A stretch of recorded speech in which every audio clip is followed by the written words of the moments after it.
Once again, a very good morning to all my dear students. Let's begin with a new topic. Before I start a new topic, let us recapitulate what we have completed till now. We have completed the meaning of economic reforms, thoroughly I discussed, and hope that you have already revised it. We have discussed about what was the need for the economic reforms, क्यों जरूरत पड़ी economic reforms की, और फिर हमने पढ़ा, we studied in detail that what were the reforms under this new economic policy. That reforms are: number 1, liberalization; number 2, privatization; number 3, globalization. And earlier what was the scenario? Earlier there was licensing, quota and permit before 1991. So what we are going to start right now is a second part of this reform, that is economic reforms under privatization. क्यों privatization? बहुत simple सी बात, क्योंकि government जितनी भी enterprises थे वो काम अच्छा नहीं कर रहे थे, उनमें जो लोग थे वो शर्क वर्कर बन गए, करप्शन में इन्वॉल्व हो गए, तो प्रॉब्लम तो आनी थी। तो अब क्या है प्राइवेटाइजेशन, देखो बड़ा क्लियर हो जाएगा आपको पहली लाइन से। Process of involving the private sector, किस चीज में? In the ownership of a government enterprise. जो गवर्नमेंट एंटरप्राइज है उसके ओनरशिप को धीरे धीरे प्राइवेट सेक्टर को दे दिया गया। क्यों कर दिया गया ऐसा? क्योंकि मैंने अभी बताया PSUs were a burden on the government. तो देखो वो कहता है there were 2 ways to promote it. Privatisation के लिए 2 तरीके यूज किए गए। पहला, outright sale of the government enterprises. ध्यान से समझना, जो गवर्नमेंट एंटरप्राइज है उसको सेल कर दिया गया सीधा प्राइवेट सेक्टर के हाथ। ये तो इमीडिएट काम किया गया। जो बहुत ज्यादा लॉस में चल रहे थे, जहां कोई काम नहीं हो रहा था, तो लगा कि अब ये फाइनेंशियली हमारे ऊपर एक बर्डन है और हमारे लिए एसेट्स तो है नहीं, गवर्नमेंट को लगा ये लायबिलिटी है, तो क्या किया गया?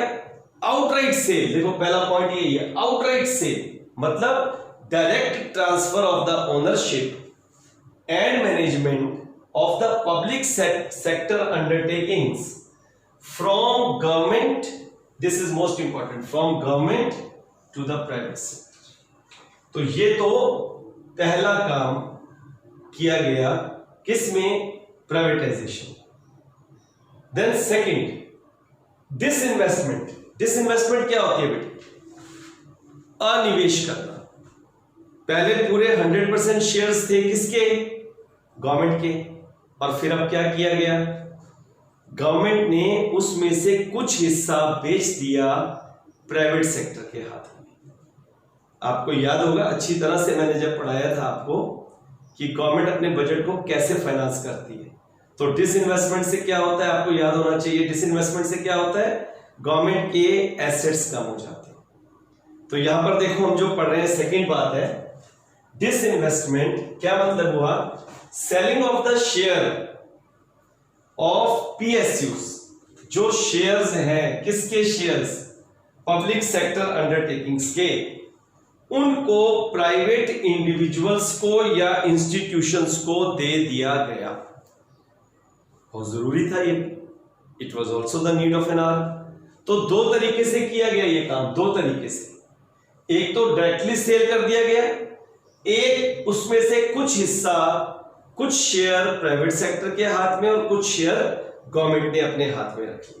तो मेन एम तो यही था कि धीरे धीरे प्राइवेट सेक्टर को आगे लाया जाए और गवर्नमेंट सेक्टर को कम किया जाए। तो ये तो हो गया प्राइवेटाइजेशन का मीनिंग और उसको कैसे प्रमोट किया। अब आता है कि पर्पस क्या था इसका?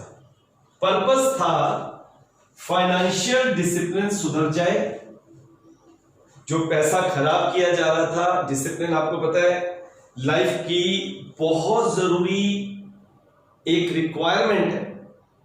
अगर डिसिप्लिन के अल्फाबेट्स की आप नंबरिंग करो, जैसे डी 4th नंबर का अल्फाबेट है, SAI पूरा इसकी जो डिसिप्लिन की स्पेल आउट करके उसकी स्पेलिंग को जब नंबरिंग करते हो तो उसका टोटल 100 आता है। इसका मतलब है कि डिसिप्लिन हमेशा आपकी लाइफ में 100% सक्सेस देता है आपको, सक्सेस रेट आपका 100% रहेगा। लेकिन गवर्नमेंट सेक्टर में तो था नहीं। क्यों नहीं था गवर्नमेंट सेक्टर में डिसिप्लिन? क्योंकि गवर्नमेंट सेक्टर के लोग शर्क वर्कर हो गए थे, करप्शन में इन्वॉल्व हो गए। उनको ऐसा लगा कि क्या करना है, कुछ जाना तो है नहीं, सरकारी जॉब है, तो इस करके फिर गवर्नमेंट को करना पड़ा। जब भी किसी चीज का मिसयूज होगा, इस नेचर का लॉ है वो आपसे छीन ली जाएगी। तो देखो यहां पर यही हुआ। पर्पस था फाइनेंशियल डिसिप्लिन को इंप्रूव करना, मॉडर्नाइजेशन, आधुनिकीकरण, बढ़िया बढ़िया चीजें आएंगी, प्राइवेट सेक्टर आएगा तो कंपटीशन बढ़ेगा। और परफॉर्मेंस जो थी to improve, I am sorry here, it is not perform, it is to improve the performance of PSUs. It also help to improve the performance of PSUs.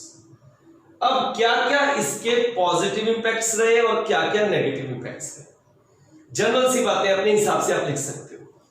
सबसे पहले देखो, improve the efficiency of the management, this is most important.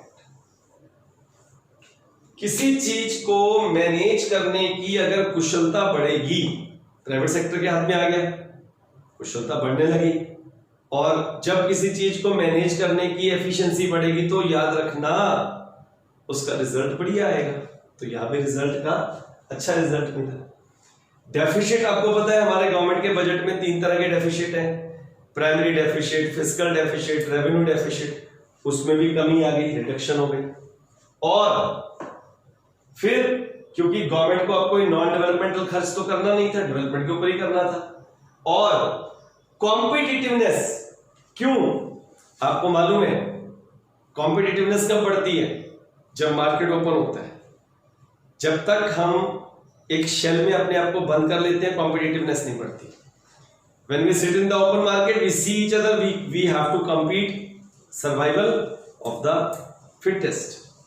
जो fit है वो survive करेगा और जो fit नहीं है वो बेचारा खत्म हो जाएगा। तो यहां पर देखो वो यही है, कॉम्पिटिटिवनेस डोमेस्टिक मार्केट में भी बढ़ी और इंटरनेशनल मार्केट में। डाइवर्सिफिकेशन, वैरायटी आ गई। पहले वही चुनी हुई चीजें थी, उन्हीं को कस्टमर को लेना पड़ेगा, इंतजार करना पड़ेगा, सरकारी काम है, आराम से चलेगा, कोई शिकायत सुनेगा नहीं। लेकिन अब ऐसा नहीं हुआ। क्या हुआ?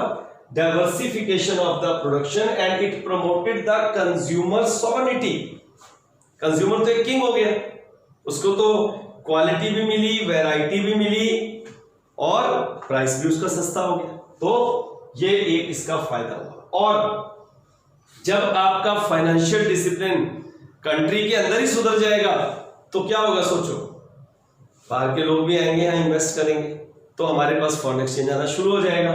सो increase in the FDI because financial discipline improves in the country due to the capital invested by the private sector and ultimately it proved as a boon for the Indian economy. बहुत common है बेटे, privatisation से क्या फायदे हुए। अब इसका last हम वर्जन पढ़ते हैं, इसका क्या क्या नेगेटिव इंपैक्ट्स हुए, क्या क्या इसके लॉसेज हुए। Neglect of the social interest. अब देखो ध्यान से, मन तो एक ही है, या तो इसमें अच्छा कर लो या बुरा कर लो, या तो प्रॉफिट की सोच लो और या फिर समाज सेवा की सोच लो। अब प्राइवेटाइजेशन वाले को कोई मतलब नहीं समाज में क्या हो रहा है, उसको तो जेब भरनी चाहिए। अब जेब भरनी चाहिए तो देखो बेटा क्या होगा, सोचो जरा, सोशल वेलफेयर निग्लेक्ट कर दिया, प्रॉफिट मैक्सिमाइजेशन हर जगह। It was the main motive and not the two promote the social welfare. Highly priced goods, भाई जो चीज महंगी है वही ली जाएगी। अब महंगी है तो लेगा कौन? जिसकी जेब में पैसा होगा। तो गरीब बेचारा डिप्राइव्ड ऑफ हो जाएगा, उसको नहीं मिलेगा, नहीं मिलेगा तो बेचारा मजबूर हो जाएगा, क्या करेगा, जी नहीं पाएगा।